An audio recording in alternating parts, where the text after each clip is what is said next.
ಬೆಂಗಳೂರಿನಲ್ಲಿ ಮತ್ತೊಂದು ಬಾಂಬ್ ಬೆದರಿಕೆ ಕರೆ ಬಂದಿದೆ. ಕದಂಬ ಗಾರ್ಡೇನಿಯಾಗೆ ಬಾಂಬ್ ಬೆದರಿಕೆ ಪತ್ರ ಬಂದಿದೆ ಅನ್ನುವಂತಹ ಮಾಹಿತಿ ಲಭ್ಯವಾಗ್ತಾ ಇದೆ. ಜಾಲಹಳ್ಳಿಯಲ್ಲಿ ಇರುವಂತಹ ಕದಂಬ ಹೋಟೆಲ್, ಜಾಲಹಳ್ಳಿ ಪೊಲೀಸ್ ಠಾಣೆಗೆ ಬೆದರಿಕೆ ಪತ್ರವನ್ನ ರವಾನೆ ಕೂಡ ಮಾಡಲಾಗಿದೆ. ಸ್ಥಳಕ್ಕೆ ಪೊಲೀಸ್ ಅಧಿಕಾರಿಗಳು ಕೂಡ ಧಾವಿಸ್ತಾ ಇದ್ದಾರೆ. ಸ್ಥಳದಲ್ಲಿ ಏನಾಗಿದೆ, ಇದು ಎಷ್ಟರ ಮಟ್ಟಿಗೆ ಸತ್ಯ ಅನ್ನೋದರ ಕುರಿತು ತನಿಖೆಯನ್ನ ಈಗಾಗಲೇ ಚುರುಕುಗೊಳಿಸಲಾಗ್ತಾ ಇದೆ. ಬೆಂಗಳೂರಿನ ರಾಮೇಶ್ವರಂ ಕೆಫೆ ಬಾಂಬ್ ಬ್ಲಾಸ್ಟ್ ಪ್ರಕರಣ ಮಾಸುವ ಮುನ್ನವೇ ಇದೀಗ ಮತ್ತೊಂದು ಬಾಂಬ್ ಬೆದರಿಕೆ ಕರೆ ಬರ್ತಾ ಇದೆ. ಈ ಹಿಂದೆ ಸ್ಕೂಲ್ಗಳಲ್ಲಿ ಬಾಂಬ್ ಇಟ್ಟಿದ್ದೇವೆ ಅಂತ ಹೇಳಿ ಬೆದರಿಕೆ ಇಮೇಲ್ಗಳನ್ನ ಮಾಡಲಾಗ್ತಾ ಇತ್ತು. ಇದೀಗ ಹೋಟೆಲ್ಗಳ ಸರದಿ ಆಗ್ಬಿಟ್ಟಿದೆ. ಮತ್ತೊಂದು ಬಾಂಬ್ ಬೆದರಿಕೆ ಕರೆ ಬಂದಿರುವಂತದ್ದು. ಕದಂಬ ಗಾರ್ಡೇನಿಯಾಗೆ ಬಾಂಬ್ ಇಟ್ಟಿದ್ದೇವೆ ಅಂತ ಹೇಳಿ ಬೆದರಿಕೆಯನ್ನ ಹಾಕಲಾಗಿದೆ. ಈ ಕುರಿತು ಮತ್ತಷ್ಟು ಡೀಟೇಲ್ಸ್ ಕೊಡ್ತಾ ಹೋಗ್ತಾರೆ ನಮ್ಮ ಪ್ರತಿನಿಧಿ ನಾಗರಾಜ್. ನೇರ ಸಂಪರ್ಕದಲ್ಲಿದ್ದಾರೆ, ಫೋನ್ ಸಂಪರ್ಕದಲ್ಲಿ ಸಿಕ್ಕಿದ್ದಾರೆ. ಇದೀಗ ಬೆಂಗಳೂರಿನಲ್ಲಿ ಬಾಂಬ್ ಬೆದರಿಕೆಯ ಪ್ರಕರಣಗಳು ದಿನದಿಂದ ದಿನಕ್ಕೆ ಹೆಚ್ಚಾಗ್ತಾ ಹೋಗ್ತಾ ಇದೆ. ರಾಮೇಶ್ವರಂ ಕೆಫೆ ಬಾಂಬ್ ಬ್ಲಾಸ್ಟ್ ಮಾಸುವ ಮುನ್ನವೇ ಇದೀಗ ಮತ್ತೊಂದು ಬಾಂಬ್ ಬೆದರಿಕೆ ಬಂದಿರುವಂತದ್ದು. ಇದು ಎಷ್ಟರ ಮಟ್ಟಿಗೆ ಸತ್ಯ, ಅಧಿಕಾರಿಗಳು ಏನ್ ಹೇಳ್ತಾ ಇದ್ದಾರೆ, ಡೀಟೇಲ್ಸ್ ಕೊಡ್ತಾ ಹೋಗೋದಾದ್ರೆ?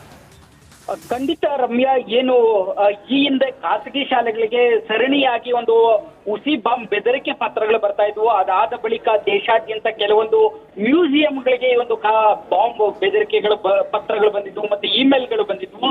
ಈಗ ಏನು ರಾಮೇಶ್ವರ ಕೆಫೆ ಸ್ಫೋಟ ಆದ ನಂತರ ಈಗ ಬೆಂಗಳೂರಿನ ಪ್ರತಿಷ್ಠಿತ ಹೋಟೆಲ್ ಒಂದಕ್ಕೆ ಈಗ ಬಾಂಬ್ ಇಟ್ಟಿದೀವಿ ಅಂತ ಹೇಳಿ ಬೆದರಿಕೆ ಪತ್ರವನ್ನ, ಅದು ಇದೇ ಮೊದಲ ಬಾರಿಗೆ ಪೊಲೀಸ್ ಠಾಣೆಗೆ ಬೆದರಿಕೆ ಪತ್ರವನ್ನ ಕಳಿಸಿರ್ತಕ್ಕಂಥದ್ದು.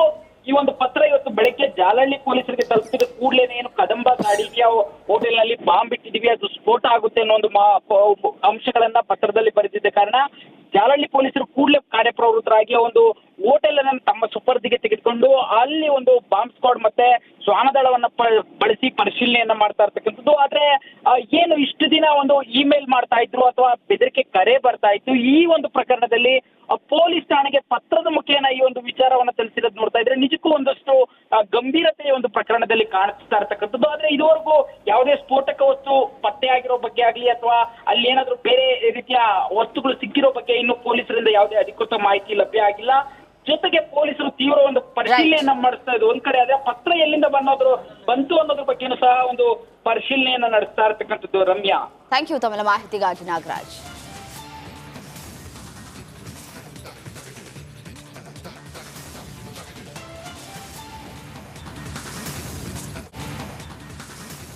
ಎಲೆಕ್ಷನ್ 30ಯಲ್ಲಿ ಯಾವೆಲ್ಲ ಸುದ್ದಿಗಳಿದೆ ಒಂದೊಂದಾಗಿ ನೋಡೋಣ ಬನ್ನಿ. ನೇಹಾ ಹತ್ಯೆಯನ್ನ ಖಂಡಿಸಿ ಬಿಜೆಪಿಯ ನೂರಾರು ಕಾರ್ಯಕರ್ತರಿಂದ ಪ್ರತಿಭಟನೆಯನ್ನ ನಡೆಸಲಾಯಿತು. ಪ್ರತಿಭಟನಾಕಾರರು ಹಳೆ ಹುಬ್ಬಳ್ಳಿ ವೃತ್ತದಲ್ಲಿ ಪ್ರತಿಭಟನೆಯನ್ನ ನಡೆಸಿದ್ದಾರೆ. ಪ್ರತಿಭಟನೆ ಮೂಲಕ ಆರೋಪಿ ಹಾಗೂ ರಾಜ್ಯ ನೇಹಾ ಹತ್ಯೆಯನ್ನ ಖಂಡಿಸಿ ಬಳ್ಳಾರಿಯಲ್ಲಿ ಪ್ರತಿಭಟನೆ ಆರಂಭಗೊಂಡಿದೆ. ಬಳ್ಳಾರಿಯ ಕನಕ ದುರ್ಗಮ್ಮ ದೇವಸ್ಥಾನದಿಂದ ಪ್ರತಿಭಟನಾ ಮೆರವಣಿಗೆ ಆರಂಭವಾಗಿದೆ. ಮಾಜಿ ಶಾಸಕ ಸೋಮಶೇಖರ್ ರೆಡ್ಡಿ ನೇತೃತ್ವದಲ್ಲಿ ಪ್ರತಿಭಟನೆ ನಡೀತಾ ಇದೆ.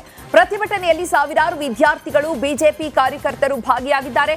ನೇಹಾ ಹತ್ಯೆಯ ಆರೋಪಿ ವಿರುದ್ಧ ಆಕ್ರೋಶ ತೀವ್ರಗೊಂಡಿದ್ದು ಬೃಹತ್ ಪ್ರತಿಭಟನೆ ನಡೆಸಿ ಜಿಲ್ಲಾಧಿಕಾರಿಗಳ ಮೂಲಕ ರಾಜ್ಯಪಾಲರಿಗೆ ಬಿಜೆಪಿ ನಾಯಕರು ಮನವಿ ಸಲ್ಲಿಸಿದ್ದಾರೆ.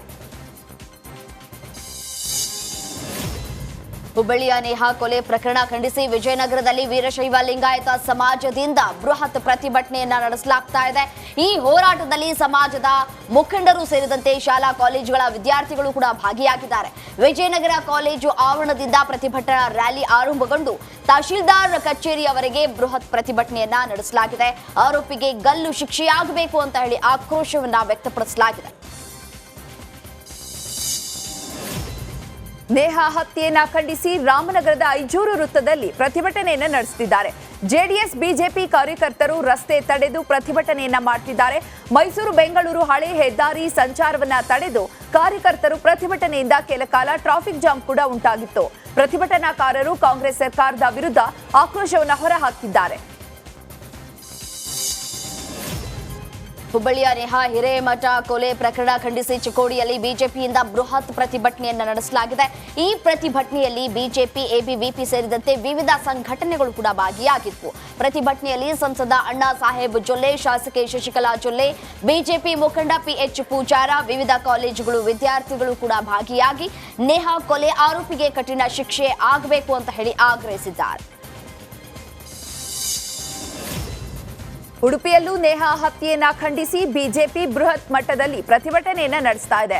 ಇನ್ನು ಉಡುಪಿ ಜಿಲ್ಲೆಯ ಬೈಂದೂರಿನಲ್ಲಿ ಸಂಸದ ಬಿವೈ ರಾಘವೇಂದ್ರ ನೇತೃತ್ವದಲ್ಲಿ ಮಹಿಳಾ ಸಮಾವೇಶಕ್ಕೂ ಮುನ್ನ ಪ್ರತಿಭಟನೆಯನ್ನ ನಡೆಸಲಾಯಿತು. ರಾಜ್ಯದಲ್ಲಿ ಮಹಿಳೆಯರಿಗೆ ರಕ್ಷಣೆ ಇಲ್ಲ, ರಾಜ್ಯದ ಜನಕ್ಕೆ ಕಾಂಗ್ರೆಸ್ ಸರ್ಕಾರ ಚೊಂಬು ಕೊಟ್ಟಿದೆ, ಮಹಿಳಾ ವಿರೋಧಿ ಸರ್ಕಾರ ಇದು, ಹಿಂದೂಗಳು ತಕ್ಕ ಪಾಠವನ್ನ ಕಲಿಸ್ತಾರೆ ಅಂತ ಸಂಸದ ಬಿವೈ ರಾಘವೇಂದ್ರ ಕಿಡಿಕಾರಿದ್ದಾರೆ. ಇನ್ನು ಪ್ರತಿಭಟನೆಯಲ್ಲಿ ಶಾಸಕ ಗುರುರಾಜ್ ಗಂಟೆಹೊಳೆ, ಭಾರತಿ ಶೆಟ್ಟಿ ಭಾಗಿಯಾಗಿದ್ರು.